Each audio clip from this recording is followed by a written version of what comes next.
नमस्कार दर्शक बंधु सर्वे भवन्तु सुखिन। दर्शक बंधु मुक्तेश्वर राष्ट्र यूट्यूब चैनल परिवार को आपण को स्वागत। आज कार्यक्रम में दर्शक बंधु आम आलोचना करबा 2025 मसीहा जनवरी मास किपरि रहिबो। प्रत्येक मीन राशि मीन लग्न नाम राशि रे मीन 25/12 26/12 27/12 पूर्वा भाद्रपद नक्षत्र उत्तरा भाद्रपद नक्षत्र और रेवती नक्षत्र मीन राशि किपरि रहिबो वर्ष 2025 जनवरी मास। दर्शक बंधु जीवन रे जदि कोनोसी व्यक्ति विपद रे पड़ी आपनको निकटरे शरणागत हिची बा आपनको शरण को जदि कोनोसी व्यक्ति आसीची शरणागत को रक्षा करिबा आपनकर कर्तव्य एवं आपनकर प्रथम दायित्व। तेणु जीवन रे कदापि कोनोसी शरणागत को हैरान करबा को चेष्टा करिवे नाही। शरणागत को रक्षा करिबा आपनकर कर्तव्य।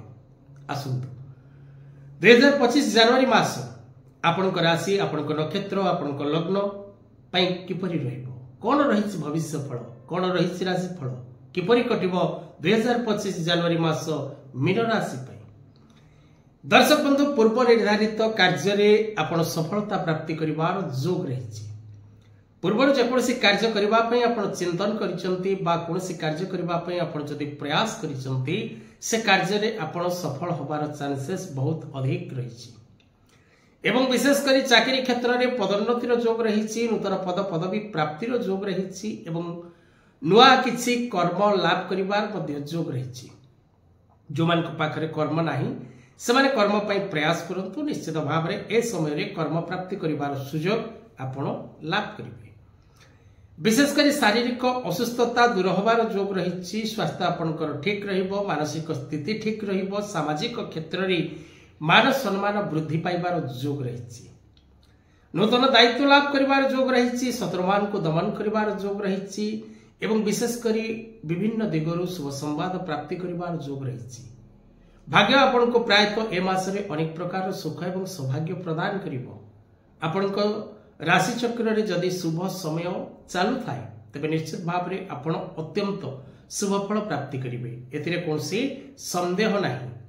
आबे जे देखिबा दर्शक बंधु मीन राशि रो व्यक्ति विशेष माने विशेष करी महिला माने धर्म कार्य रे मन बळैबे एवं अनेक प्रकार रो धर्म कार्य करिवार सुयोग सृष्टि होबो। छात्र छात्री माने उच्च शिक्षा लाभ करिवे, शिक्षा क्षेत्र रे आपणकर अग्रगति होबो एवं प्रेमिका प्रेमिक मान को पाई समय शुभंकर रहिबो। जो माने कोनसी प्रकार दूरयात्रा करबा को चाहउचंती सेमान को पाई समय उत्तम रहिबो एवं विशेष करी जदि ए समय रे आपण नुआ शिल्प नुआ कृषि नुआ व्यवसाय आरंभ करबा को चाहउतांती तेबे मध्य समय आपण को पूर्ण रूपे साथ देबो। अधेरु अधिक समय आपण को पाई भल रहिछि। मासटी को सर्वोत्तम करबा पाई प्रत्येक दिन हरि नामैव केवलम हरिंकर नाम स्मरण करंतु।